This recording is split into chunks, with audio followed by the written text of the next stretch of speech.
Hello, once again, I hope you're good wherever you are. I would like us to continue with part 9 on methods of procurement for goods, works, and services. My name is Judith Kombuka. I am your convener for the study challenge for the Public Procurement and Asset Disposal Act of 2015 with the revisions of 2022. So in episode 1, I gave an introduction to the methods of procurement, and specifically I covered pre-qualification. If you haven't gone through that video, please take some time and go through it because it forms the basis for this one. Welcome. So in this video, specifically, we are going to talk about open tendering, and this is covered from section 96 of the Act. And as I had earlier indicated or mentioned in the previous video, is that open tender is the most preferred method of procurement when it comes to public procurement. Why is it the preferred method of procurement? It's because it promotes competition, it promotes fairness, and chances of getting value for money because of the increased competition are very high. So we have two types of open tendering. The first one is the national open tender and the international open tender. National open tender is whereby the notification or the invitation to tender is done nationally within Kenya, because we're talking about public procurement in Kenya. So it is done within Kenya. Everyone within the nation of Kenya is eligible to participate as long as they meet the other eligibility criteria. Then we also have international open tender, whereby a tender is opened up to people from other countries, from other regions. They can also participate in this tender. As in our previous videos, we've covered this international open tendering, specifically referred to section 89.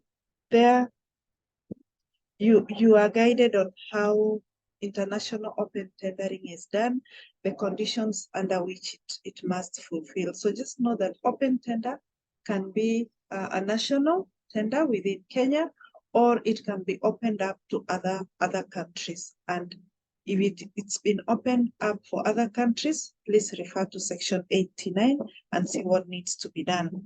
So what is the threshold for open tender? Open tender has no minimum threshold. You can use it because it's the preferred method. You can use it for any value of procurement, but the maximum level of expenditure for open tender is determined by what has been allocated in the budget and in the procurement plan for the said procurement. So please note that. Before I move to the next point, I would like to indicate that in as much as open tender is the most preferred method of procurement, please note that we have alternative methods. There comes a time when maybe to buy through open tender, it's not value for money. You will end up spending so much compared to the value of what you're buying. In such a scenario, then you go for the alternative methods of procurement.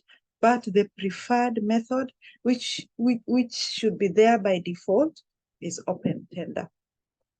So we go to section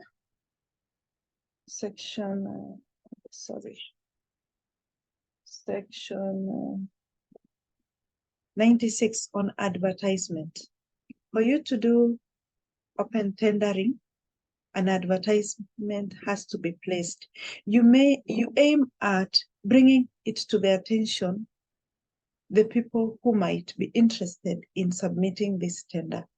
You aim to bring the invitation to tender to those people who may wish to submit tenders, and you do this through advertisement. So where can you advertise, or where do you publicize this information, this invitation to tender.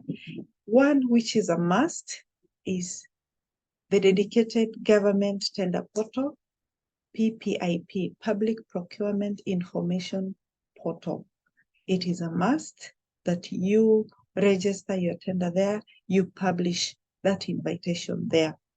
The other place for publishing is in your website, in the procuring entity's website, at least 2 daily newspapers of nationwide circulation. Then there's this one which I have highlighted. I'm not sure if we are using it, but it's also permitted as per the Act. 2 free TV stations, 2 radio stations of national reach. Alternatively, you're also encouraged to post the advert in a conspicuous place reserved for that purpose within the PE premises, e.g. the notice board. But just note that these modes of advertisement have to be combined. You cannot do one and say that is sufficient.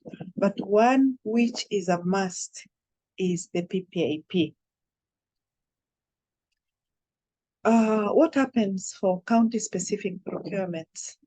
There are also county governments, which we discussed about their procurement in Section 33. They are also required to advertise or to publicize their tenders in the Public Procurement Information Portal. Then they also post their tenders or the invitation to tender in their websites. Then in at least 1 daily newspaper of county-wide circulation. Then again, the Act provides that they can advertise in 2 free TV stations or 2 radio stations of national reach. So refer to Section 96 for more details in regards to advertisement. Then in Section 97, we talk about the time for preparing tenders. It should be a minimum of 7 days. You should give bidders or potential bidders at least 7 days. It can be more than that, depending on the complexity of the procurement, but the minimum that is permissible within the Act and the regulations is 7 days. And these 7 days, they exclude the day when you place the tender notice. If you give 14, it excludes. For example, today is Monday. It's on Monday the 13th of November. If you issue your invitation to tender today, your 7 days or your 14 days do not include today. You will start counting from tomorrow, the 14th. So time allowed excludes the day of tender notice. Then we go to Section 98. Section 98 talks about provision of tender document. Remember, you are supposed to use the correct tender document. Where do you get the correct tender document? Go to PPRA and check on the standard tender document that matches the procurement that you intend to carry out. So once you place an invitation to tender, immediately you should provide the tender document. If, for instance, if you have advertised in the dailies, then immediately also you should upload the tender document into your website. You must upload the tender document to PPIP so that anyone who is interested in that tender can easily access it. So upon advertisement, make the tender document available, upload to PPIP to your own website, or make it physically available for those who prefer hard copies. A fee may be charged for the tender document, especially those who want it in hard copy, but it should not be more than 1,000 shillings. And the cost is not to make any profit, but to take care of the expense, the printing expense of the tender document. And that is for those people who want it in hard copy.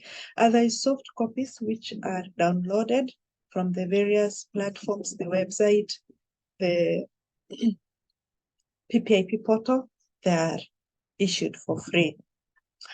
So other things which I would like to highlight under this is that just like we had discussed in the basic procurement rules and guidelines about modification, that is of tender document and of the bid submitted by the tenderer, in open tendering, that is still applicable. In fact, everything that is in the basic procurement rules is applicable when it comes to open tendering.